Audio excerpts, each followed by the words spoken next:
روزہ زندگی میں استطاعت رکھنے والے پر جو صحت رکھتا ہے، بالغ ہے اور عاقل ہے، اس پر ایام معدودات، گنے ہوئے دن 29 یا 30 روزے اس کے اوپر فرض ہیں۔ اور اگر وہ بیمار ہے تو بیماری کی 2 صورتیں ہیں۔ مستقل بیمار ہے، ٹھیک ہونے کا امکان ہی نہیں ہے، بیماری ایسی ہے، تو وہ روزے کا فدیہ دے گا، اور فدیہ وہی ہے جو صدقہ فطر ہے، تو روزے کا وہ فدیہ دے گا۔ اور اگر بیماری ایسی ہے کہ عارضی ہے، ٹھیک ہو جائے گی، تو پھر صدقہ فطر نہیں ہے، وہ روزوں کی قضا کرے گا۔ تو روزے اگر کسی نے ترک کر دیے ماہ رمضان میں، بعد میں ساری زندگی بھی قضا کرے تو اس کا بدل نہیں ہو سکتے، اس لیے روزے ترک نہیں کرنے چاہیے۔ سفر میں اجازت دی گئی ہے تو وہ دیگر ایام میں اس کی قضا کی جا سکتی ہے۔ اسی طرح حج ہے، حج زندگی میں ایک مرتبہ فرض کیا گیا ہے صاحب استطاعت پر۔ عورت محرم کے ساتھ حج کرے گی، اگر محرم نہیں ہے اور عورت استطاعت رکھتی ہے، اس کے پاس مال کی فراوانی ہے لیکن محرم اس کے پاس نہیں ہے۔ محرم اس شخص کو کہتے ہیں جس کے ساتھ ابدی نکاح نہ ہو سکتا ہو، جس کا بھائی ہے، باپ ہے، اور جو ہے وہ بھانجا ہے، بھتیجا ہے، تو شوہر بھی جو ہے اس سے نکاح ہو چکا ہے اور وہ نکاح کی وجہ سے محرم ہوا ہے، بیٹا ہے، تو یہ محارم ہیں۔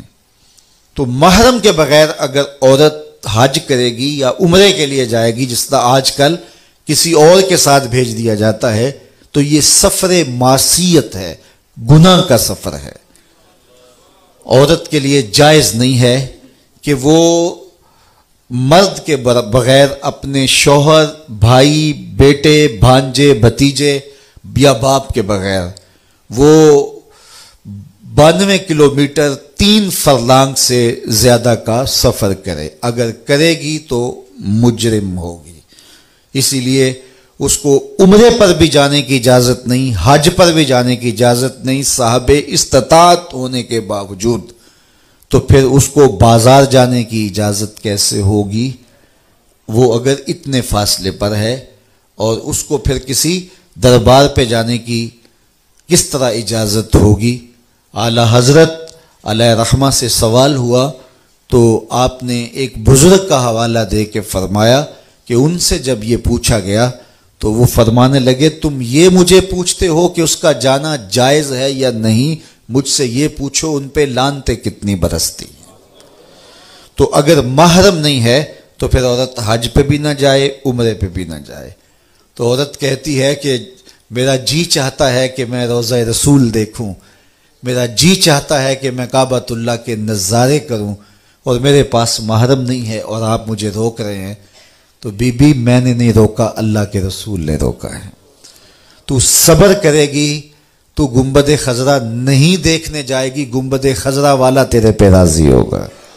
تو کعبہ دیکھنے نہیں جائے گی، کعبے والا تیرے پہ راضی ہوگا، اس لیے کہ تو نے کعبے والے کے حکم کو مانا ہے، گنبد خضرا والے کے حکم کو مانا ہے۔ تو استطاعت ہونے کے باوجود عورت کے پاس اگر محرم نہیں ہے تو وہ حج کو نہیں جائے گی۔ حج زندگی میں ایک مرتبہ ہی جو ہے وہ واجب ہے۔ ایک روایت میں آتا ہے 5 سال کے بعد حج کی وجوب کے حوالے سے ایک روایت میں آتا ہے، لیکن علماء نے اس کو استحباب پر محمول کیا ہے، اور وہ یہ ہے کہ جو صاحب استطاعت ہے وہ ہر 5 سال کے بعد حج کر لیا کرے، تو اس کے لیے یہ برکت والی چیز ہے۔ لیکن زندگی میں حج فرض ایک بار ہی ہے، واجب ایک بار ہی ہے، اور اس پر واضح دلیل ہے۔ آقا کریم نے جب فرمایا لوگوں تمہارے اوپر حج فرض ہے، تو حضرت اقرع بن حابس رضی اللہ تعالیٰ عنہ کھڑے ہوئے اور عرض کی افی کل عامن، حضور ہر سال واجب ہے۔ حضور خاموش رہے، پھر کہا لوگوں حج پہ جایا کرو، تمہارے اوپر حج واجب ہے۔ تو انہوں نے پھر کہا حضور ہر سال واجب ہے۔ حضور پھر خاموش رہے، تو تیسری مرتبہ جب پھر فرمایا تو انہوں نے پھر یہ بات کہی، تو پھر حضور نے وقفہ سکوت کو توڑتے ہوئے فرمایا تم سے پچھلی امتیں نبیوں پر کثرت سوالات کی وجہ سے ہلاک کر دی گئیں، زیادہ سوال نہ کیا کرو. لو قلت نعم لوجبت، اگر میری زبان سے ہاں نکل جاتی تو واجب ہی ہو جاتا. اس سے یہ بھی بات سمجھ میں آئی، وہ زبان جس کو سب کن کی کنجی کہیں، اس کی نافذ حکومت پہ لاکھوں سلام. حضور جو کہہ دے وہ دین ہوتا ہے. تو حج زندگی میں ایک مرتبہ واجب ہے. تو یہ عبادات ہیں. اسی طرح نوافل ہیں، نماز جنازہ ہے، اس کے آگے پھر احکامات ہیں. نماز جنازہ فرض عین نہیں ہے، وہ فرض کفایہ ہے. نمازیں فرض عین ہیں اور جنازہ فرض کفایہ ہے. اور اس کے بعد دیگر کچھ عبادات ہیں. تو یہ دوسرا حصہ ہے دین کا. تیسرا حصہ دین کا معاملات ہیں. معاملات کے اندر ازدواجی زندگی ہے، نکاح ہے، طلاق ہے، خلا کے مسائل ہیں. اسی طرح کاروبار ہے، بیع و شراء ہے، اس کی شرائط ہیں. کاروباری شخص کے لیے ان کا سیکھنا ضروری ہے تاکہ وہ ان اصولوں کے ساتھ تجارت کر سکے. اسی طرح دیگر احکام ہیں، وہ سارے وراثت کے مسائل اس کے اندر آتے ہیں، اور بہت سارے مسائل آتے ہیں. تو یہ بھی دین کا ایک حصہ ہے. چوتھی چیز اخلاقیات ہیں، ہمارے رویے ہیں، ہمارے انداز ہائے زندگی ہیں. ہم نے ہمسائے کے ساتھ رویہ کیا رکھنا ہے، ہم نے ماں باپ کے آداب کی رعایت کیسے کرنی ہے، ہم نے بچوں کی تربیت کیسے کرنی ہے، ہم نے بولنا ہے تو ہمارا انداز تکلم کیا ہونا چاہیے.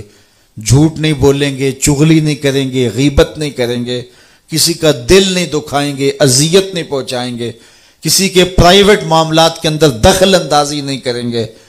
اسی طرح جو ہے وہ اور بہت سارے معاملے ہیں جن کا تعلق اخلاقیات سے ہے. اور دین حسن خلق کا نام ہے. قیامت کے دن جب نامہ اعمال میں عمل ڈالے جائیں گے، سب سے زیادہ جس عمل کا وزن ہوگا وہ حسن خلق ہوگا. تو لوگوں کے ساتھ مسکرا کے ملیں، لوگوں کے ساتھ محبت سے پیش آئیں، لوگوں کے ساتھ جو وعدہ کیا ہے اس کو پورا کریں، جو لوگوں کے ساتھ عہد کیا ہے اس کی پاسداری کریں، اور حسن سلوک کے ساتھ پیش آئیں. تو بعض اوقات ہم صرف جو ہے وہ نماز روزے کو دین سمجھتے ہیں. تو یہ سب کچھ سیکھنا چاہیے. اگر سڑک پر اشارہ لگا ہے رکنے کا تو وہاں سے کراس کر جانا، اور جہاں سٹاپ نہ کرنے کا کہا گیا ہے وہاں گاڑی پارک کر لینا، یہ بھی ہمارے اخلاقیات میں آتا ہے.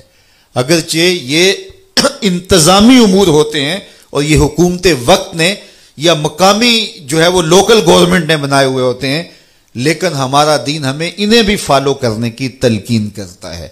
لیکن چونکہ عمومی طور پہ ممبر و محراب سے جب فہم دین کی بات ہوتی ہے تو اس وقت صرف نماز، روزہ، حج، زکوٰۃ اور دیگر مسائل شریعہ اور دینیہ پر ہی بات ہوتی ہے. جبکہ میں نے عرض کیا کہ دین مختلف چیزوں کے مجموعے کا نام ہے. یہ پوری زندگی گزارنے کا ایک اسلوب ہے جس میں ہماری نجی زندگی بھی آتی ہے، ہماری گھریلو آئلی زندگی بھی آتی ہے، ہماری معاشرتی پوری سیاسی زندگی بھی آتی ہے، جس میں ہمارے جو ہے وہ اپنے رب کے ساتھ جو پرائیویٹ تعلقات ہیں عبادات کے وہ بھی آتے ہیں، مخلوق کے ساتھ جو ہمارے تعلقات ہیں معاملات کے وہ بھی اس کے اندر آتے ہیں، اور لوگوں کے ساتھ اس نے سلوک و رویے جو ہیں وہ بھی آتے ہیں. اور ہمیں ایک ایک عمل ہمارے دین نے ہمیں سکھایا ہے. میرے آقا کریم علیہ الصلوۃ والسلام نے واش روم میں داخل ہونے کا طریقہ بھی بتایا، وہاں بیٹھنے کا سلیقہ بھی بتایا، اور ہمیں سایہ دار درخت کے نیچے بول و براز کرنے سے روکا گیا، اس لیے کہ کوئی گزرتا ہوا شخص سستانے کے لیے وہاں رکے گا تو پھر اس کو وہاں اس بول و براز کی وجہ سے تعفن اور بدبو کا سامنا کرنا پڑے گا جو اس کی طبیعت پہ گراں ہوگا. اس لیے سایہ دار درخت کے نیچے بھی بول و براز کرنے سے منع کیا گیا، پھل دار درخت کے نیچے بھی بول و براز کرنے سے منع کیا گیا کہ اوپر سے کوئی پھل گرے گا تو وہ گندی جگہ پہ گرے گا، تو اگر کوئی شخص اس کو اٹھا کے کھا لیتا ہے تو وہ بیماری کا شکار ہو سکتا ہے. اس سے ہمیں منع کیا، یہ بات ہمیں سمجھائی گئی اور ہمیں یہ بات سکھائی گئی. ہمارے دین نے کوئی امر ہم سے مخفی نہیں رکھا ہے. حضور نے فرمایا انما انا لکم مثل الوالد، فرمایا لوگوں میں تمہارے لیے باپ کی جگہ پر ہوں۔ جس طرح باپ اپنے بچے کو چھوٹی چھوٹی باتیں بھی سکھاتا ہے اور بڑی بڑی باتیں بھی سکھاتا ہے، آمنہ کے لال نے ہم سے کوئی شے کائنات کی مخفی نہیں رکھی، اپنی امت کو ہر شے سکھا کے گئے۔ بیٹھنے اٹھنے کا سلیقہ بتایا، سونے جاگنے کا سلیقہ بتایا، کھانے پینے کا سلیقہ بتایا، پانی پینے کا طریقہ بتایا، اور اس کی مقدار کیا کچھ حضور نے ہم سے جو ہے وہ شیئر نہیں کیا، کیا کچھ حضور نے ہمیں بتایا نہیں۔ اس لیے دین جو ہے وہ صرف چند عبادات کا نام نہیں ہے، دین معاملات، اخلاقیات اور جو ہے وہ دین اعتقادات اور عبادات، ان چاروں چیزوں کے مجموعے کا نام ہے۔ اس لیے ہمیں ساری چیزوں کو سمجھنا چاہیے اور ان چیزوں پر عمل کرنا چاہیے، اور زندگی کے ایک ایک گوشے کے اندر ہمیں پوری رہنمائی دی گئی ہے۔ کسی دین نے جو ہے وہ کسی اپنے ماننے والے کو اتنی تفصیل سے آگہی نہیں دی جتنی دین اسلام نے اپنے ماننے والوں کو آگہی دی ہے۔ اس لیے ہمیں مسجد سے پورا دین سیکھنا چاہیے، اور جو بھی ہم کر رہے ہوں وہ ہمارا دین ہوتا ہے، اور ہماری دنیا کیا ہوتی ہے؟ وہی کام جو ہم کر رہے ہیں جب